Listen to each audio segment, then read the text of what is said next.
أعوذ بالله من الشيطان الرجيم. بسم الله الرحمن الرحيم.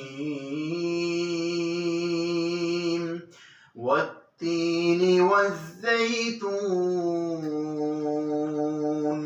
وطور سينين وهذا البلد الأمين. لقد خلقنا الإنسان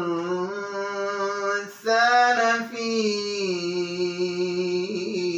أحسن تقويم ثم رددناه أسفل سافلين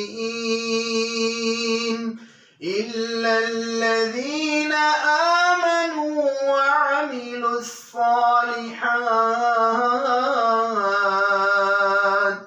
فلهم أجر غير ممنون.